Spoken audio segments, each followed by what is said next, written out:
Hello everyone, कैसे हैं आप सभी। आई होप अच्छे एंड स्वस्थ होंगे। आप सभी का स्वागत है आपके अपने यूट्यूब चैनल लर्न विद प्रीत चौधरी में। हमारी आरएस के मेंस में हिंदी की क्लासेज है वो चल रही थी, जिसमें आपके पार्ट ए और आपके पार्ट बी। पार्ट ए में आपके संधि रहने वाला है, विलोम शब्द रहने वाला है, आपके शब्द शुद्धि रहने वाला है और आपके वाक्य शुद्धि रहने वाला है। तो ये आज के 4 टॉपिक है आपके रहेंगे, जो कि आपके पार्ट ए व्याकरण में रहेंगे, और पार्ट बी का जो आपको कल का टॉपिक दिया हुआ था उसका सॉल्यूशन करेंगे। और नेक्स्ट टेस्ट के लिए भी आपको एक जो आंसर राइटिंग के लिए बड़ा क्वेश्चन दिया जाएगा। तो चलिए क्लास को स्टार्ट करते हैं। सबसे पहले हमें क्वेश्चन दिया गया है, निम्नलिखित शब्दों की संधि कीजिए। 10 क्वेश्चन है, प्रत्येक है वो 0.5 यानी आधे नंबर का है। सबसे पहला आता है नी प्लस आई। नी प्लस आई की बात करें तो इसके अगर हम संधि करते हैं तो नी प्लस आई का बनता है न्याय। और अगर आपसे पूछ ले नी उपसर्ग से बनने वाले शब्द लिखे तो उसमें भी आप लिख सकते हो न्याय। अति प्लस आवश्यक। अति प्लस आवश्यक की बात करें तो ये होता है अत्यावश्यक। ये क्या होता है? अत्यावश्यक। अत्यावश्यक। और जब शब्द शुद्धि में लिखा जाता है तो अत्यावश्यक लिख दिया जाता है, तो ये अत्यावश्यक होता है। और इसमें है जब शब्द शुद्धि वाला शब्द आता है तो ये य के हटा करके वह पर लगाती जाती है, तो इस चीज का आप ध्यान रखना। और ये जो अति प्लस आवश्यक है ये आपके एसआई के एग्जाम में भी आया हुआ है। अगला आता है अभि प्लस उदय। अभि प्लस उदय का होता है अभ्युदय। इसका क्या होता है? अभ्युदय। इसका क्या होता है? अभ्युदय। अभि प्लस से उदय, ये भी आपके आरएस और एसआई में आया हुआ है। आगे बढ़े, हमारा अगला है नी प्लस ऊन। नी प्लस ऊन का क्या बनता है? ये बनता है न्यून। ये क्या बनता है? न्यून। तो आपके अगर नी उपसर्ग से वाले दो शब्द पूछ ले तो न्याय और न्यून बन सकते हैं। तो आपके संधि में भी उपसर्ग और प्रत्यय हैं वो अच्छे से कवर हो सकते हैं। तो आपको हर जो टॉपिक पढ़े आपको एक दूसरे से रिलेट करके पढ़ना चाहिए। अनु प्लस एषण। अनु प्लस एषण की बात करें तो इसका बनता है अन्वेक्षण। इसका क्या बनता है? अन्वेक्षण। अन्वेक्षण। अनु प्लस एषण अन्वेषण। अगला पितृ प्लस इच्छा। पितृ प्लस इच्छा का बनता है पितृच्छा। इसका क्या बनता है? पितृच्छा। पितृच्छा। आगे अगर हम देखें तो एक बार फिर रिवाइज करते हैं। नी प्लस आई न्याय, अति प्लस आवश्यक अत्यावश्यक, अभि प्लस उदय अभ्युदय, नी प्लस ऊन न्यून, अनु प्लस एषण अन्वेषण, पितृ प्लस इच्छा पितृच्छा। अगला हमें जो दिया गया है वो दिया गया है सेई प्लस अक। सेई प्लस अक का क्या बनता है? इसका बनता है सहायक। इसका क्या बनता है? सहायक। और सहायक क्या होता है? सहायक का अर्थ होता है बाण। सहायक का अर्थ क्या होता है? बाण। जब इस चीज का अर्थ हमें पता होता है तो वो चीजें माइंड में अच्छे से आती है। और इसमें से पर सही है, से नहीं सही, दो मात्राएं हैं। सही प्लस अक सहायक। अब इसमें देखिए अयादि संधि है तो आय आ रहा है। आय आ रहा है तो आय का तो ये आपको ऐसे ही पता चल जाएगा कि इस पे दो मात्रा होंगी। ठीक है, तो सही प्लस अक सहायक यानी बाण। ओ प्लस ए। ओ प्लस ए यानी अव। ओ प्लस ए। अब यही अगर अव होता तो अव का क्या बनता? इसमें बनता औ प्लस ए। औ प्लस ए औ। और ओ प्लस ए औ, यानी ये दोनों ही क्या है? अयादि संधि है। अगला आता है बहु प्लस अना। बहु प्लस अना भावना, ये भी आपकी क्या है? अयादि संधि। तो तीनों के तीनों इसमें अयादि संधि क्या है, तो ये क्या हो जाएगा? भावना। ये देखिए भौ यानी औ प्लस ए क्या बन गया? आओ, भावना, आओ। ठीक है, आगे बढ़ते हैं। अगला क्वेश्चन कुंती प्लस ए। कुंती प्लस ए का क्या बन जाएगा? कोंते। इसका क्या बन जाए? कोंते। और यहाँ पे बिंदी है, ध्यान रखना। कोंते। कुंती प्लस ए कोंते। पितृ प्लस इच्छा पितृच्छा। सेई प्लस अक सहायक। ओ प्लस ए औ। भौ प्लस अन भावना। और अगला आपका आता है कुंती प्लस अये, तो क्या आ जाएगा? कुंते आ जाएगा। आगे बढ़ते हैं। अगला हमें दिया हुआ है विलोम शब्द। निम्नलिखित शब्दों के विलोम शब्द हमें लिखने हैं। तो अगर हम विलोम शब्द की बात करें तो सबसे पहला हमें दिया गया स्थूल। सबसे पहला दिया गया स्थूल। और स्थूल का क्या होता है? सूक्ष्म। स्थूल को क्या होता है? सूक्ष्म। रुक्स। रुक्स की बात करें तो रुक्स का होता है मृदु। रुक्स का क्या होता है? मृदु। स्थूल, सूक्ष्म, रुक्स, मृदु। आगे बढ़ते हैं, अगला हमें दिया गया है अनुयायी। अनुयायी यानी किसी, अपन बोलते हैं ना कि ये उनके अनुयायी है या हम उनके अनुयायी है। अनुयायी का अर्थ होता है उनकी बात मानने वाला, ठीक है, उनके नक्शे कदम पे चलने वाला। और इसका जो विलोम होता है वो होता है विरोधी। अनुयायी का विलोम होता है विरोधी। कनिष्ठ, कनिष्ठ का होता है ज्येष्ठ। कनिष्ठ यानी छोटा, ज्येष्ठ यानी बड़ा, कनिष्ठ का ज्येष्ठ। तप्त, तप्त का होता है शीतल। तप्त का क्या होता है? शीतल। तप्त यानी गर्म, शीतल यानी ठंडा, तो तप्त का शीतल। रुक्ष का मृदु, और स्थूल का पूछ ले तो सूक्ष्म, जो हमारा फर्स्ट था। रुक्ष का मृदु, अनुयायी का विरोधी, कनिष्ठ का ज्येष्ठ, तप्त का शीतल। अब हम बढ़ते हैं आगे, और आगे वाला जो क्वेश्चन है वो है हमारा अशुद्धि वाला, जिसमें हमें पहले दिया हुआ है शब्द शुद्धि, बाद में करेंगे हमें वाक्य शुद्धि। सबसे पहले शब्द शुद्धि का आया है तो उसमें वाल्मीकि। वाल्मीकि की बात करें तो इसमें हमारी क्या गलती है? इसमें हमारी गलती है मात्रा की। वाल्मीकि में मैं पे बड़ी और कै पे छोटी मात्रा आती है, तो वाल्मीकि इस प्रकार लिखा जाता है। जब भी शब्द शुद्धि का क्वेश्चन करो तो उसमें क्वेश्चन से जो भी आपका शब्द दिया हुआ उस हर एक शब्द को अच्छे से ध्यान से देखो लिखने का। और जब भी शब्द शुद्धि आप टॉपिक पढ़ो तो कभी भी ऐसे सिर्फ पढ़ के उसको मत देखो, हर एक बार लिख लिख कर देखो। अशुद्ध शब्द दिया गया है तो उसका शब्द है वो शुद्ध शब्द लिख कर देखो। जब आप ये 3 से 4 बार कर लो फिर आप पढ़कर उसको याद किया करो।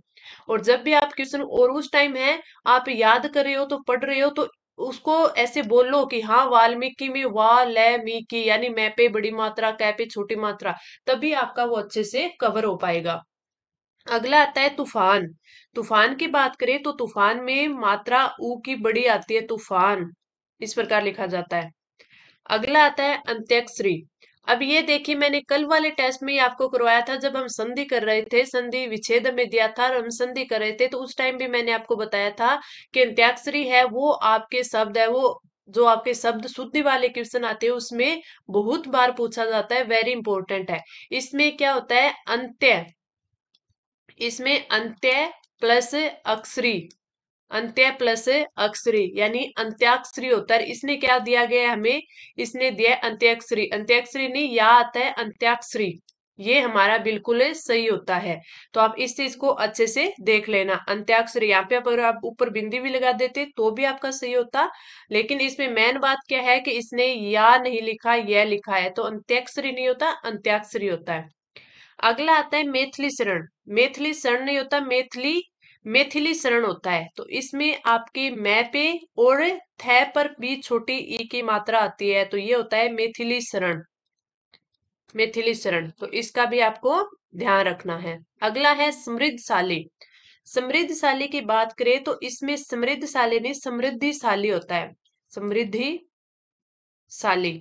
समृद्धशाली, समृद्धिशाली, ठीक है। तो आपका ये गलत हो जाएगा। और ये द है तो इसको इस प्रकार लिखो, किसी प्रकार लिखो। मैंने बताया कि जब भी द आधा हो और उसके आगे कोई पूरा लिखा हुआ हो तो वो इसके पैरों में आकर इसको पूर्ण बना देता है। तो ये समृद्धशाली नहीं होता है, समृद्धिशाली होता है। वाल्मीकि का वाल्मीकि, तूफान का बड़ाऊ, अंत्याक्षरी नहीं अंत्याक्षरी होता है, मैथिली शरण नहीं मैथिली शरण होता है, समृद्धशाली नहीं समृद्धिशाली होता है। तो ये हमारी शब्द शुद्धि कंप्लीट होती है। अगला क्वेश्चन आता है हमारा वाक्य शुद्धि का। वाक्य शुद्धि में हमारा पहला दिया हुआ है एक माताहीन बालक रो रहा था। तो एक माताहीन बालक रो रहा था नहीं, एक मातृहीन बालक, मातृहीन बालक रो रहा था। तो माताहीन की जगह आप क्या लिखोगे? मातृहीन। इसकी जगह क्या लिखो? मातृहीन। ये आपका पूरा आप आगे लिख सकते हो कि एक मातृहीन बालक रो रहा है। जब आप अशुद्ध वाक्यों को शुद्ध बनाओगे तो उसे पूरा कंप्लीट नीचे लिखना है। मैं आपको जो जो गलती है वो नीचे नोट डाउन कर रही हूँ। मैं एक मुट्ठी भर बाजरे के लिए दिल्ली का सल्तनत खो बैठता।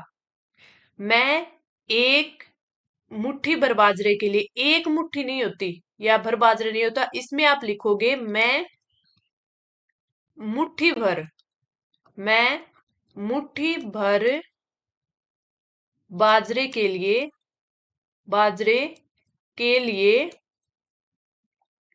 दिल्ली की, दिल्ली की सल्तनत सल्तनत खो बैठता, खो बैठता। तो इसमें गलतियां कितनी है? दो है।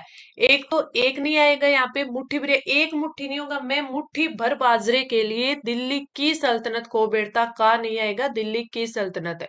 तो ये आपका बिल्कुल सही वाक्य हो जाएगा। अगला है कोयल का बोलना कर्ण प्रिय लगता है। तो कोयल का बोलना नहीं, कोयल का कुहुकना कर्ण प्रिय लगता है। तो आप लिखोगे कोयल का कुहुकना, कुहुकना कर्ण प्रिय लगता है, कर्ण प्रिय लगता है, लगता है। आगे बढ़े। अपना अगला अपन को दिया हुआ है वाक्य कि सभी छात्रों में अजय बहुत श्रेष्ठ है। इसमें अगर श्रेष्ठ आ गया तो इसके आगे बहुत नहीं आएगा, आप लिखोगे सभी छात्रों में अजय श्रेष्ठ है, सभी छात्रों में अजय श्रेष्ठ है। श्रेष्ठ के आगे कभी बहुत नहीं आता, तो आप सीधा लिखोगे श्रेष्ठ है। अगला में दिया है चोर सेंध मारते पकड़ा गया। चोंद सेंध मारते, मारता नहीं है वो, चोर सेंध लगाते पकड़ा गया। ठीक है, तो आप यहाँ पे लिखोगे चोर सेंध लगाते पकड़ा गया, पकड़ा गया। ये आपका सही वाक्य होगा। तो आपने शब्द शुद्धि करी और वाक्य शुद्धि करी, तो ये दोनों क्वेश्चन आपके लिए इंपॉर्टेंट है, दोनों आपके सिलेबस में दिए गए हैं। तो आपके क्वेश्चन है वो दोनों से बनेंगे। तो आपको प्रैक्टिस है वो वाक्य शुद्धि और शब्द अशुद्धि, वाक्य शुद्धि और आपको शब्द शुद्धि दोनों की करनी है। अब हम बढ़ते हैं हमारे अगले पार्ट की ओर, हमारा पार्ट बी। और ये पार्ट बी का क्वेश्चन जो हमने कल आपको आंसर राइटिंग के लिए दिया था, आज इसका सॉल्यूशन करेंगे। हमें क्या दिया गया था? अवतरण दिया गया था, जिसका हमें एक अच्छा सा टाइटल लिखना था और 1/3 वर्ड है हमें लिखने थे, यानी 1/3। ठीक है, अपन देखते हैं। सबसे पहले मैंने बोला था कि आपको जब भी ऐसा कोई अवतरण दिया हुआ हो या भाव विस्तार के लिए जो भी गद्यांश दिया हुआ हो, आप उसको पहले एक बार पढ़ोगे, फिर आप दूसरी बार उसमें जो मेन मेन चीजें हैं उसको क्या करोगे? आप रेखांकित करोगे। एक चीज ध्यान रखना, जो भी आपके शब्द है वो बार बार आता है तो उसको टाइटल में जरूर लिखना है, उसको टाइटल में जरूर लिखना है। 2 से 3 टाइटल बनाओगे, 2 से 3 टाइटल बनाने के बाद उनमें से उन तीनों को इंक्लूड करके है आप एक अच्छा सा शीर्षक है वो लिखोगे। एक चीज ये याद रखना कि आपको जब भी आपके काफी सारी प्रैक्टिस करोगे तो आपके प्रैक्टिस में आ जाएगा, लेकिन फिर भी अगर आपसे ऐसा नहीं पता चल रहा है कि इसका 1/3 शब्द है वो कितना होगा, तो आप कर सकते हो कि आप शुरू की 3 लाइनों की है वो शुरू की 3 लाइनें लेना, एक लाइन के शब्द गिन लेना और उनके शब्द गिनने के बाद है उसको 3 से गुणा करना और फिर बाद में देख लेना कि ये कितनी लाइनें हैं और फिर उस हिसाब से आप उन शब्दों को गिनकर है आप क्या लिख सकते हो? उनका 1/3 शब्द है लिख सकते हो। जैसे इसमें देखते हैं हम, स्वतंत्रता अपने आप में निरपेक्ष नहीं है। एक सीमा पार कर जाने के बाद स्वतंत्रता स्वेच्छाचारिता और उच्च श्रृंखलता में बदल जाती है। एक व्यक्ति को धन कमाने की स्वतंत्रता है पर काले बाजार की अथवा लूटने की स्वतंत्रता नहीं है। हम एक पागल को गाड़ी चलाने की स्वतंत्रता नहीं दे सकते, जबकि एक सामान्य नागरिक को जो गाड़ी चलाना जानता है, गाड़ी चलाने का आज्ञा पत्र प्राप्त करने में कोई कठिनाई नहीं होती। हमको लाउडस्पीकर पर गाने की स्वतंत्रता है, किंतु हमारे गाने से हमारे पड़ोसी के सोने की स्वतंत्रता नष्ट नहीं होनी चाहिए। बार बार स्वतंत्रता स्वतंत्रता शब्द आ रहा है, यानी हमारा जो उचित शीर्षक बनेगा उसमें स्वतंत्रता शब्द है वो जरूर आएगा। जो स्वतंत्रता हमें प्राप्त है वह दूसरे व्यक्ति की स्वतंत्रता में बाधक नहीं होनी चाहिए। हमें यह स्मरण रखना चाहिए कि हर स्वतंत्रता के साथ एक दायित्व का प्रश्न जुड़ा हुआ है। यानी इसमें तो ज्यादा कुछ लिखने की जरूरत ही नहीं पड़ेगी, इसमें साफ साफ दिख रहा है कि स्वतंत्रता का इसमें हर बार प्रयोग हो रहा है, हर चीज में स्वतंत्रता आ रही है, यानी ये स्वतंत्रता का महत्व बता रहे हैं हमें या फिर स्वतंत्रता का अर्थ बता रहे हैं। तो हमारा जो टाइटल होगा वो स्वतंत्रता का अर्थ या फिर स्वतंत्रता का महत्व हो सकता है। अब हम दोबारा इसमें देखेंगे, ये चीज तो हमें एक बार पढ़ने में पता चल गई कि इसमें स्वतंत्रता का अर्थ या स्वतंत्रता का महत्व है, इसका टाइटल होगा। अब हम इसमें ये देखेंगे कि क्या क्या चीज है इसमें से हमें लिखनी है। मैंने आपको कई बार बोला है कि जब भी आपको कोई गद्यांश दिया हुआ हो या फिर कोई अवतरण दिया हुआ हो तो उसमें हमें कोई भी बाहर के शब्द नहीं लिखने हैं, उसमें जो दिया हुआ है वो ही लिखना है। कोई भी अनर्गल बातें नहीं लिखनी है, इधर उधर की नहीं लिखनी है, जो पॉइंट टू पॉइंट हो वही बातें लिखनी है। क्यों? क्योंकि हमें एक तिहाई शब्द ही उसके लिखने हैं, ठीक है। और हमें जो वाक्यांश के लिए एक शब्द होता है उसका ज्यादा से ज्यादा यूज करना है, तभी हम है वो, जैसे हमारे पास अगर 100 वर्ड थे तो उसमें हम उसको 30 से 35 वर्डों में है वो समेट पाएंगे। किस लिए? जब हम एक शब्द है वो वाक्यांश के लिए एक शब्द है उसका यूज कर पाए तब। तो अब हम देखते हैं इसका हम कैसे एक तिहाई शब्द लिखेंगे। शीर्षक आ गया स्वतंत्रता का अर्थ। संक्षेपण करते हैं तो स्वतंत्रता का अर्थ मनचाहा करने की छूट नहीं है। स्वतंत्रता वही तक स्वतंत्रता है जहां तक वह दूसरे की स्वतंत्रता में बाधक नहीं होती और विधि सम्मत होती है। व्यापारी को काला धन कमाने की, पागल को गाड़ी चलाने की स्वतंत्रता नहीं दी जा सकती। स्वतंत्रता अपने आप में निरपेक्ष और दायित्वहीन होने पर स्वेच्छाचारिता बन जाती है। ठीक है, यही लाइन इसमें थी। अब यहाँ पे देखिए हमने व्यापारी को काला धन कमाने की, पागल को गाड़ी चलाने की, इन दोनों को एक ही लाइन में इंक्लूड कर दिया। लेकिन अगर इसमें देखें तो इसमें क्या लिखा था? एक व्यक्ति को धन कमाने की स्वतंत्रता है, काले बाजार की लूटने की स्वतंत्रता नहीं है। पागल को गाड़ी चलाने की नहीं है, जबकि सामान्य नागरिक को है।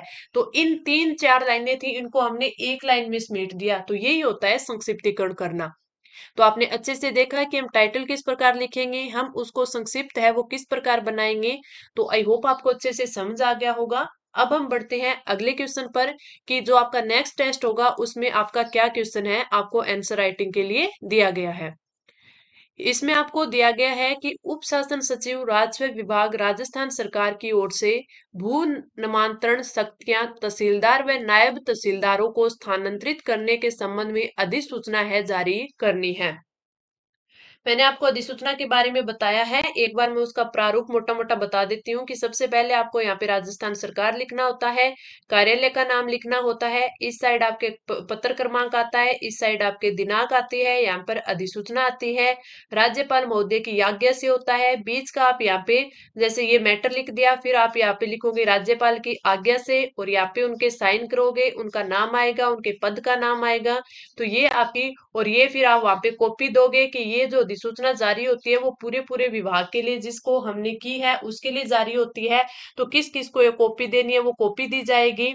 एक रक्षित पत्रावली भी रखी जाती है, ठीक है। और इस साइड फिर आपके क्या होंगे? साइन होंगे, आपका नाम होगा, जो अधिसूचना को तैयार कर रहा है या जारी कर रहा है उनका, और उनके पद का नाम होगा। तो ये होती है आपकी अधिसूचना। एक बार इसका फॉर्मेट मैंने आपको बता दिया, अब आप इसको अच्छे से लिखना, आंसर राइटिंग करना। तो आपको क्लास कैसी लगी कमेंट करके जरूर बताना, अच्छी लगी तो लाइक करना, लेकिन अपने दोस्तों के साथ शेयर जरूर करना। अब हम मिलते हैं अगली क्लास में। धन्यवाद।